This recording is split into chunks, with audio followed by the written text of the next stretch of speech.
With Kenneth Branagh's rendition of Agatha Christie's Death on the Nile coming soon to theaters, you may be wondering, can you stay one step ahead of Hercule Poirot and solve the mystery first? In this video, I'm going to teach you how to solve any Poirot novel and defeat the Queen of Crime. Between 1916 and 1973, Agatha Christie wrote 66 novels, including 33 or maybe 32, depending on how you count one of them, featuring Hercule Poirot. He is arguably her most famous creation, and I would say overall the superior character to her other famous detective, Miss Marple. She established many of the tropes and conventions of mystery stories, particularly cozy mysteries. Her books have been adapted into movies, plays, TV miniseries, a surprising number of video games, and at least one licensed card game.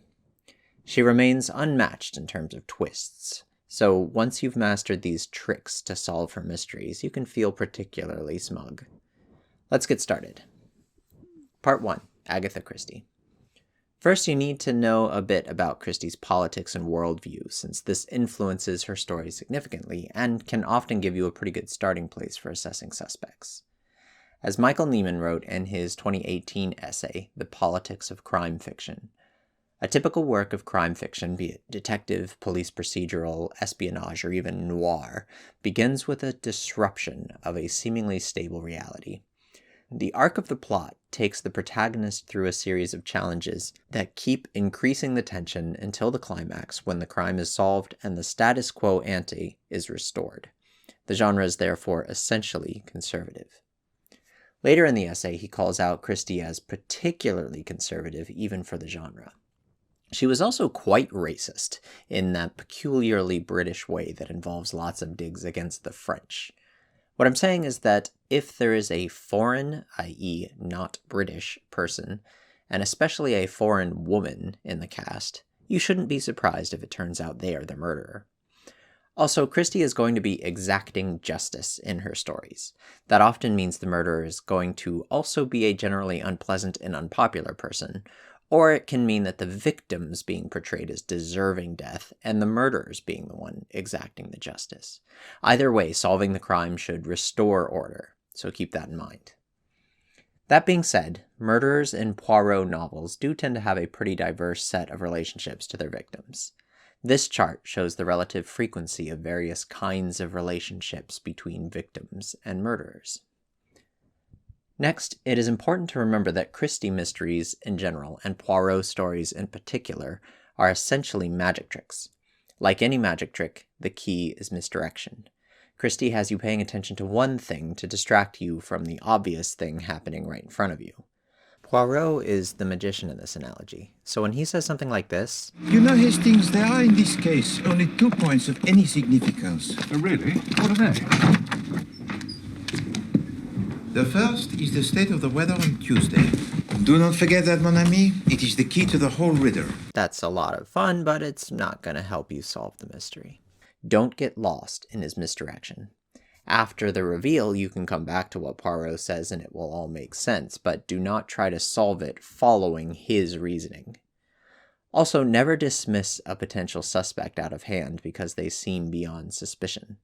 Maybe you would not invite a world-famous detective to your house party where you plan to murder someone, but that doesn't mean a character in the story wouldn't. ポワロさんでしたわね。お暇でしたらぜひ明日のパーティーにいらしてください。 Now let's focus in on the 6 tropes to watch for in any Poirot novel. Part 2. The 6 tropes. As I go through these, I'll give a percentage of Poirot stories involving said tropes, so you'll have a sense of how common or likely they are to appear. I'll also give a couple examples, but that will involve spoiling a few of the stories. This part will have spoilers for Peril at End House, Murder on the Orient Express, and The Mysterious Affair at Styles. So stop now if you want to avoid that. 1. Time of Death. This is, of course, a classic in mystery novels, and Christie actually plays with it a bit since it was already cliché by the time she was writing. That said, if a clear time of death is established at some point, be skeptical. Ask yourself what would change if it happened earlier? What would change if it was later? whose alibi disappears, what locked room or other lack of opportunity becomes a non-issue. Pay particular attention to the person who discovered the body. Was the body actually still alive when they sounded the alarm? Time of death is probably wrong if it seems to be a stumbling block for Poirot's understanding of how things went down. Murder on the Orient Express is a good example of how Christie uses time of death for twists. The victim wears a watch that is damaged and stopped at a particular time. 20-1, as I thought. Everyone is convinced that was the time of death, except Poirot, who's bothered by it. We start to notice lots of clues that the time of death is wrong. For example, the victim didn't speak French, yet someone spoke French from his room a couple hours before the time the watch stopped, suggesting that he was already dead and the killer was in the room at the time. Soleil rien. C'était un cauchemar. Bien, Mr. Wretched. May you have pleasant dreams. All well and good, multiple clues point to an earlier time of death. If this seems too obvious, it's because it is. He was actually killed later than the watch time, not earlier. So watch the time of death, particularly if it's mentioned multiple times, and keep in mind that it can play more ways than one. 2. Relationships not what they seem. In any murder story, there will be some unexpected relationship, namely that of the killer to the victim, but I mean something more specific here. Just as an established time of death is suspicious, a clearly established relationship should be too. Ask yourself, if this relationship was different, would that change something? If these two characters who seem to hate each other were secret lovers, would the story look different? If these two strangers were siblings, would an alibi seem less reliable? Or if these siblings were actually a married couple, would a new motivation appear? In particular, Christie is fond of lovers hiding behind hatred or indifference, as well as secret family members, though less so. Sometimes she turns both of those on their heads, though. This can go in many directions. For example, in Peril at End House, we learn that one character was engaged to be married to someone who died and who left her a fortune in his will. This seems unrelated to the murder in the story until we learn that her cousin, the murder victim, shared her name, though with a different nickname, and was in fact the real fiancé set to inherit a fortune. What was the real name of Maggie Buckley? And tout d'un coup it came to me. There were two Magdala Buckleys. In fact, mistakes about characters' real names happen a lot in Poirot stories. Or in The Mysterious Affair at Styles, much of the story hinges on a pair of cousins who hate each other and make it repeatedly clear to anyone who will listen that they hate each other. Mr. Poirot's helping us with our investigations. Nothing to investigate. Have they taken him to prison yet? Taken who to prison? Alfred Inglethorpe, of course. Poor Emily was never murdered till he came along. Evie, don't shout. Of course, they don't hate each other at all, and they are co-conspirators in the murder. Now, you might reasonably say to yourself, how can I read these stories assuming every relationship is fake? And even if I did that, how would I know what alternative relationship to test? Both fair questions, and I do think this is the hardest twist to watch for because of that. Here we're going to have to use some meta-knowledge. In terms of detecting if a fake relationship is at play, here are a few tells. Is the nature of the relationship emphasized a lot? As I mentioned, in A Mysterious Affair at Styles, the characters go out of the way to make sure you know they hate each other. Do the characters, particularly Poirot, have limited insight into the relationship, or are they artificially limited in their ability to confirm the relationship? For example, if two characters have not seen each other for a long time, that is probably important. It could mean, for instance, that one of them would instantly know the other was lying about their spouse or sibling or whatever. Or is identity verification impossible for some reason? For instance, in Murder on the Orient Express, the cast are all stranded in a train stuck in a snowbank, so that should immediately raise our suspicions about the nature of relationships in the story.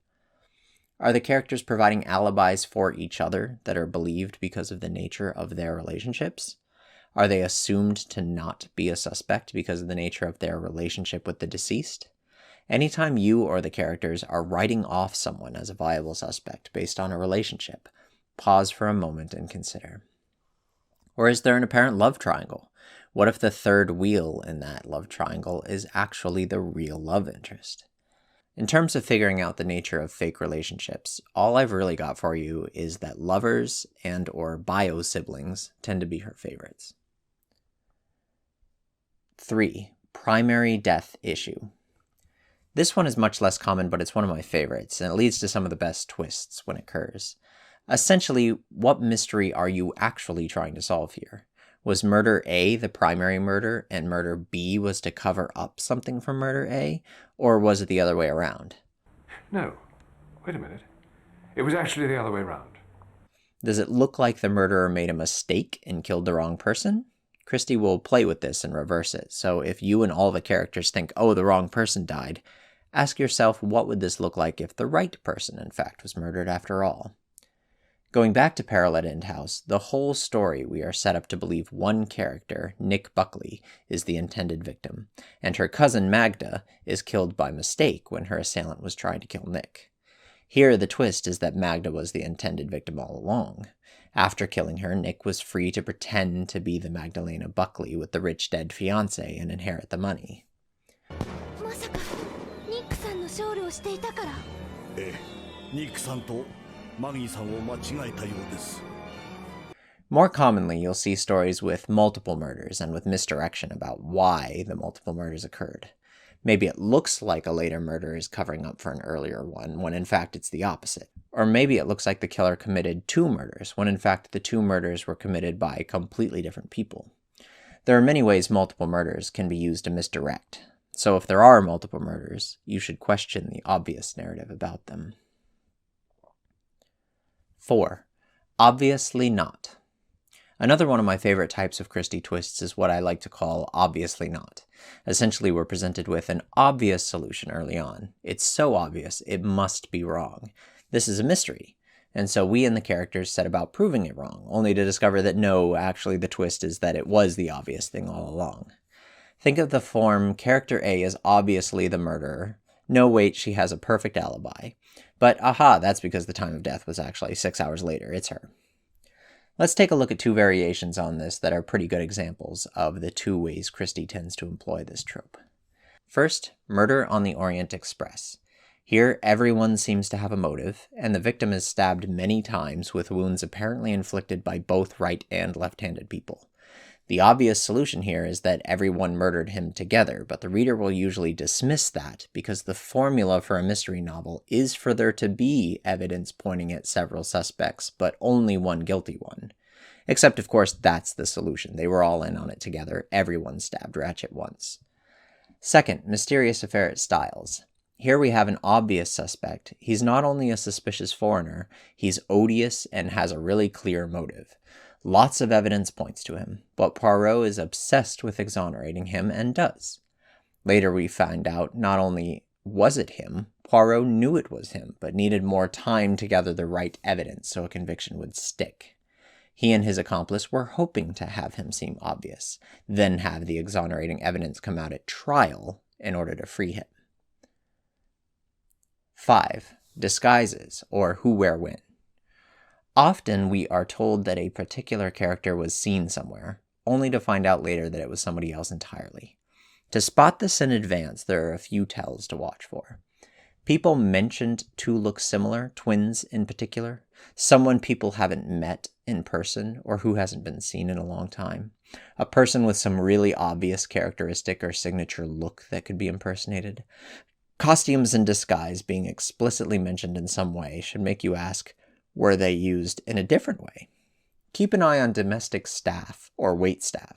Christie believes that all of her rich characters don't really see the waiter or the maid or the train attendant, so it's easy to pretend to be one, or vice versa. Christie usually uses disguises in combination with another twist. So say time of death is an issue because the murder victim was seen alive at 7 p.m. But what if that wasn't the victim at all, but her maid dressed as her? Or, in the mysterious affair at Styles, we first get a strong disguise hint because the prime suspect, Inglethorpe, has a very distinctive look, with a long beard, all black clothes, and being a foreigner. In fact, here the disguise is being used to support the obviously not trope. Once we know that someone has impersonated Inglethorpe, we believe he can be eliminated as a suspect.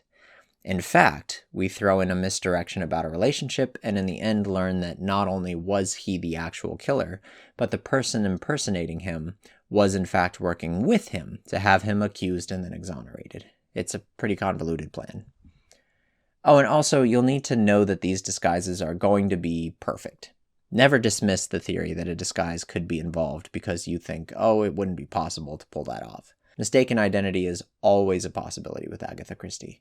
In one novel, she literally has a woman marry a man that she was also previously married to without ever realizing it's the same guy. 6. Attempt on self. This is a sort of bonus since it appears very rarely. However, if someone survives a murder attempt, be suspicious of them. There's a solid chance they faked it to misdirect or appear innocent. We see this in both Murder on the Orient Express, in a comparatively weak example, one character faking a knife attack on herself to cause confusion, and Peril at End House, where it's absolutely central to the story because Nick wants everyone to think she was the intended victim of her cousin's murder, so she fakes several attempts on herself before the actual murder takes place. Conclusion. Alright, you are now ready to solve Death on the Nile when it comes out, assuming the adaptation doesn't drastically change the story in some unexpected way. In the meantime, here are my recommendations for 5 Poirot stories to check out that aren't Death on the Nile, so you can test yourself. I didn't spoil any of these in the video. I recommend reading them first, usually, but the David Suchet British television versions are always excellent. ABC Murders. Read the book first, then watch the Suchet version, which is Series 4, Episode 1. There was also a recent Netflix adaptation with John Malkovich, which I liked, but which is a very significant departure from the source material. After the Funeral. The book is great, but you could go straight to the Suchet version. It's Series 10, Episode 3. Evil Under the Sun. Book first, then the Suchet version. Series 8, Episode 1. Lord Edgware Dies. Either book or television version, Series 7, Episode 2, is great. Murder of Roger Ackroyd. Just the book. Skip the adaptations for this one. After these, Dead Man's Folly, Murder in Mesopotamia, 3-Act Tragedy, 5 Little Pigs, and Cards on the Table are all quite fun. If you enjoy the mystery genre at all, the Poirot novels are still among the best out there.